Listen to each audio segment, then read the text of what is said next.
بسم اللہ الرحمن الرحیم. میں ہوں آپ کا میزبان ساجد محمود خان. پروگرام آج کے سوال کے ساتھ آپ کی خدمت میں حاضر ہیں. معزز سامعین، یہ پروگرام پختونخوا ریڈیو FM 92.6 مردان کی جانب سے آپ کی سماعتوں کی نظر کیا جا رہا ہے. معزز سامعین، نہ صرف آج کے دور بلکہ تاریخی طور پر بھی آبی وسائل کو انسان کی زندگی میں ہمیشہ سے ایک بنیادی حیثیت حاصل رہی ہے. پاکستان آبی وسائل سے مالا مال ہے، لیکن اس کے انتظام اور انصرام میں بہتری لا کر ان وسائل سے بھرپور استفادہ کیا جا سکتا ہے. بدقسمتی سے ہمارے ملک میں آبی ذخائر کو گٹر کے طور پر استعمال کیا جاتا ہے، جس کی وجہ سے ہماری نہریں، ندیاں، حتیٰ کہ دریا تک آلودہ ہو چکے ہیں. اس پروگرام کا مقصد بھی بنیادی طور پر آپ لوگوں کو پاکستان کے آبی وسائل سے آگاہ کرنا ہے اور اس کی اہمیت کے بارے میں بتانا ہے کہ وہ ہمارے لیے کتنے اہم ہیں. معزز سامعین، اس پروگرام میں پیش کردہ خیالات مہمان کے ذاتی رائے پر مبنی ہیں، جس سے ادارے کا متفق ہونا ضروری نہیں. اکبر ہوتی صاحب، سب سے پہلے تو ہم آپ کو پروگرام میں خوش آمدید کہتے ہیں. آپ کچھ وقت کے لیے پروگرام سے اپنی مصروفیات کی وجہ سے علیحدہ ہو گئے تھے. ہم آپ کو ویلکم بیک کرتے ہیں اپنے پروگرام میں. بہت شکریہ، بہت بہت شکریہ ساجد صاحب. معزز سامعین، ہمارا آج کا موضوع آبی وسائل کے حوالے سے ہے. چونکہ پانی ایک زندگی کی حیثیت رکھتا ہے، جہاں پہ پانی ہوگا وہاں زندگی ہوگی، تو لہٰذا ہم نے اس موضوع کا انتخاب اس لیے بھی کیا ہے کہ اس حوالے سے بہت سے شعراء نے بھی لکھا ہے اور بہت سے لوگوں نے اس حوالے سے لکھا کہ اس کی اہمیت کے حوالے سے لکھا ہے. تو آج کا ہمارا جو پروگرام ہوگا وہ بیسیکلی آبی وسائل کے حوالے سے ہوگا، اور خاص طور پر ہم خیبر پختونخوا کے آبی وسائل کے حوالے سے بھی گفتگو کریں گے. اکبر ہوتی صاحب، سب سے پہلا اور بنیادی سوال جو یہاں پہ بنتا ہے وہ یہ ہے کہ آبی وسائل کیا ہیں، اس میں کیا کیا شامل ہے؟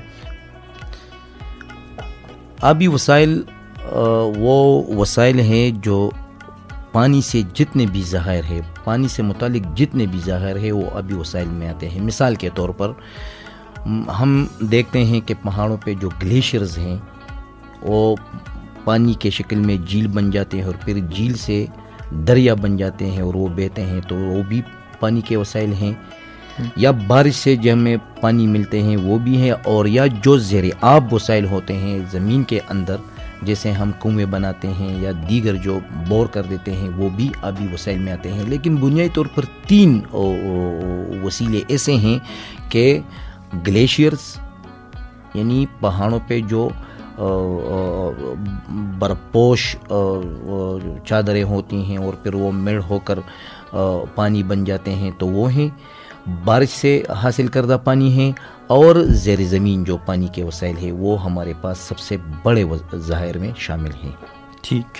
اچھا اکبر ہوتی صاحب، چونکہ ہم اکثر بات کرتے ہیں پانی کی اہمیت کے حوالے سے، اکثر گفتگو ہوتی ہے، بار بار تاکید کی جاتی ہے کہ آبی وسائل کا استعمال صحیح طریقے سے کرنا چاہیے، ہمیں ان کو اس طریقے سے یوٹیلائز کرنا چاہیے کہ اس سے ہم فائدہ اٹھا سکیں. جی. اور مگر اس کے اگر ہم اس پہ جامعہ طور پہ اگر آپ ہمیں یہ بتا سکیں تفصیل کے ساتھ کہ آبی وسائل کی اہمیت کیا ہے.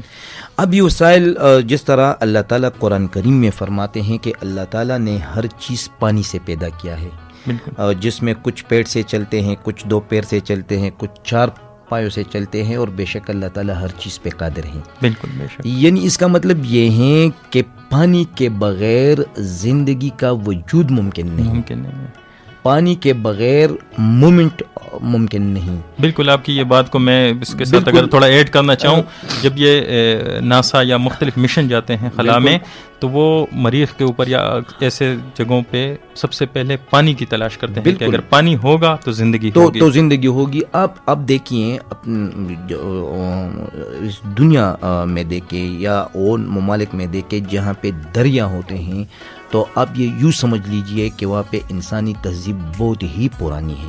جس طرح پاکستان میں دریا سندھ ہے، جس کو ہم پشتو میں اباسین کہتے ہیں یا نیلاب کہتے ہیں یا دریا اٹک کہا جاتا ہے، یا جس طرح امریکہ میں ریور ایمیزون ہے جو دنیا کا سب سے بڑا دریا ہے. اسی طرح آپ دیکھ لے کہ جس ملک میں پانی کے ذخائر ہیں، پانی کے وسائل ہیں، یوں سمجھ لیجئے کہ وہاں پہ انسانی زندگی بہت آگے ہیں، وہاں پہ انسانی تہذیب بہت پرانی ہے. جس طرح ہمارے ہاں ہیں، ہمارے ہاں پاکستان میں، اور خاص کر عمومی طور پر پاکستان میں اور خصوصی طور پر خیبر پختونخوا میں، تو پانی کی اہمیت یہ ہے کہ زندگی کے لیے پانی بہت ہی اہم ہے. اگر پانی نہ ہو تو زندگی ممکن نہیں. 3 چیزیں ایسی ہیں جس سے زندگی بنتی ہے، وہ پانی، مٹی اور آکسیجن. جس طرح جس کو ہم ہوا کہتے ہیں، ہوا، پانی اور مٹی، جب یہ تین چیزیں ملتے ہیں تو ان سے زندگی بنتی ہے. اگر ان تین چیزوں میں سے ایک بھی نہ ہو تو زندگی ممکن نہیں، جس میں سب سے زیادہ اہم پانی ہے. اچھا ٹھیک. اکبر ہوتی صاحب، چونکہ آپ ابھی وسائل کے حوالے سے گفتگو کر رہے ہیں تو بحیثیت پاکستانی یہ ہمارے لیے جاننا ضروری ہے کہ پاکستان کے آبی وسائل کون کون سے ہیں. تو میرا اگلا سوال بھی یہی ہے کہ پاکستان میں کون کون سے آبی وسائل ہیں؟ جس طرح میں نے پہلے بتایا کہ پاکستان میں بلکہ دنیا کے ہر جگہ کا اگر ہم دیکھ لیں تو ہمارے پاس وہ پانی کے حوالے سے ہمیں تین ذرائع ملتے ہیں.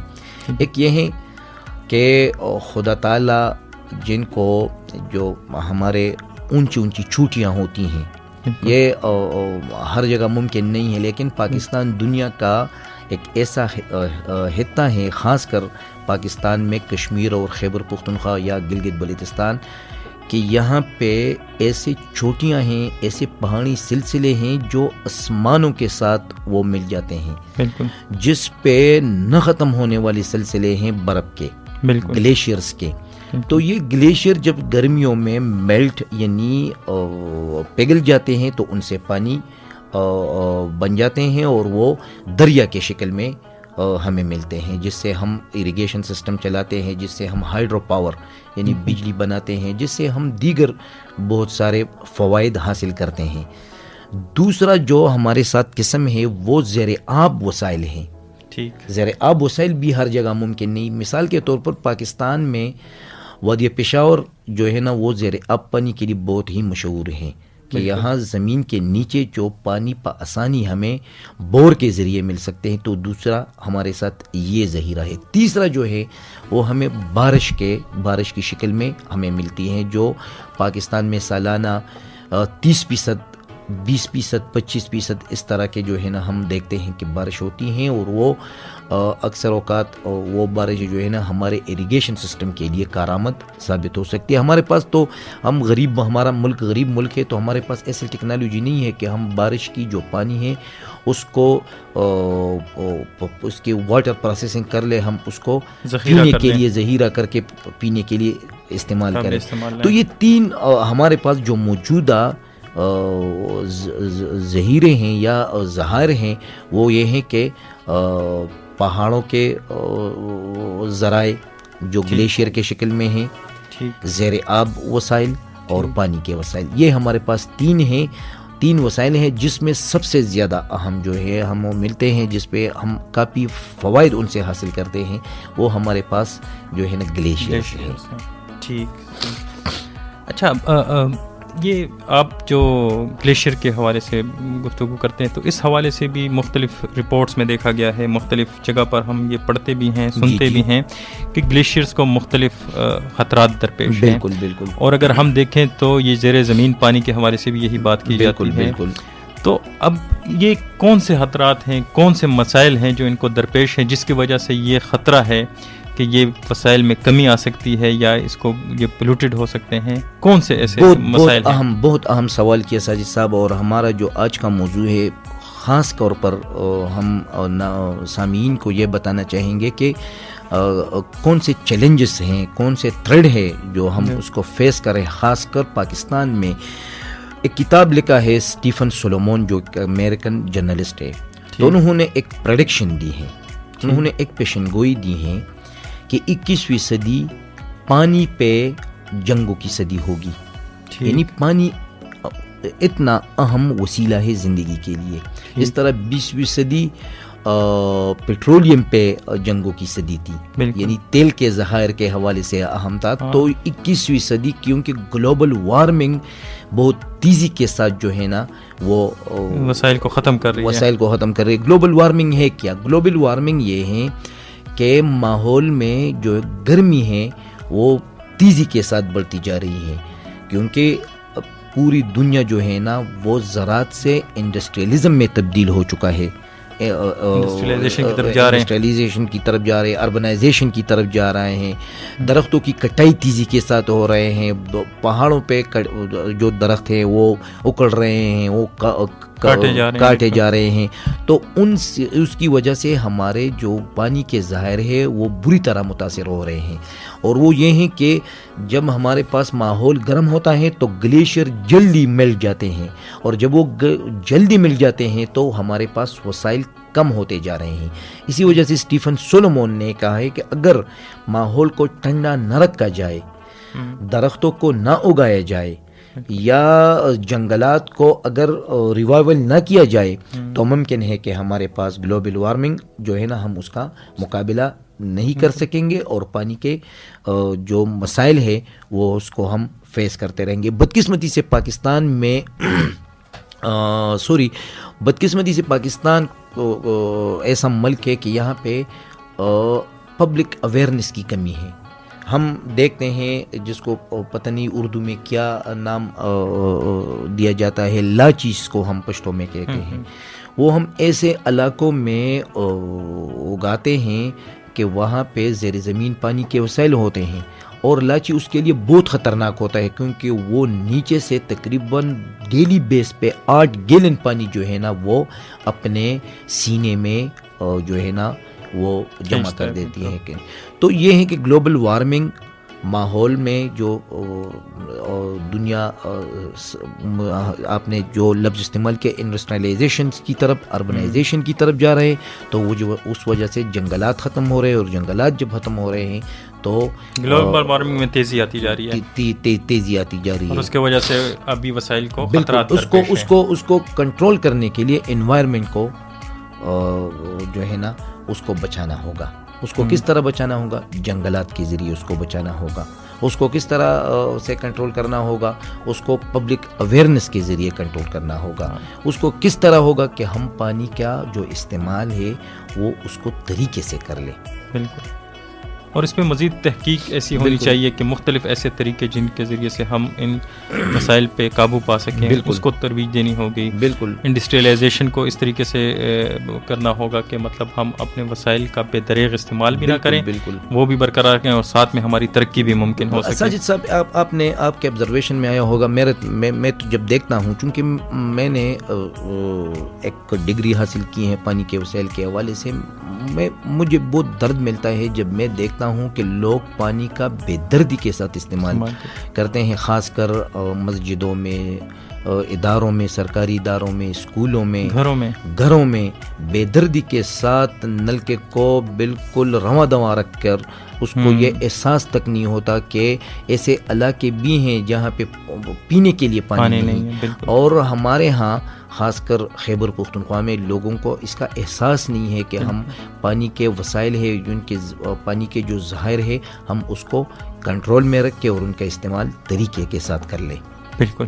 معزز سامعین, آبی وسائل کے حوالے سے ہمارا یہ پروگرام جاری رہے گا. ہم اس حوالے سے اکبر ہوتی صاحب سے اپنی گفتگو جاری رکھیں گے.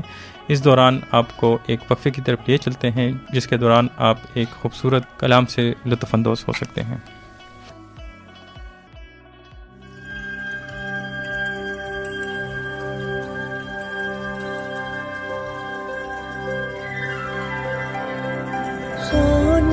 دھرتی اللہ رکھے قدم قدم آباد, قدم قدم آباد تجھے, قدم قدم آباد. سونی دھرتی اللہ رکھے. جب یہ سونی دھرتی اللہ نے بنائی ہے تو وہ شاد بھی رکھے گا اور آباد بھی رکھے گا.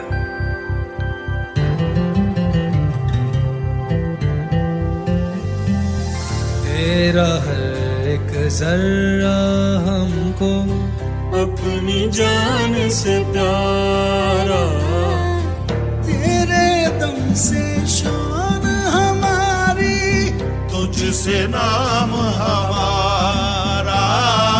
جب تک ہے یہ دنیا باقی ہم دیکھیں آزاد, ہم دیکھیں آزاد تجھے, ہم دیکھیں آزاد. سونی دھرتی اللہ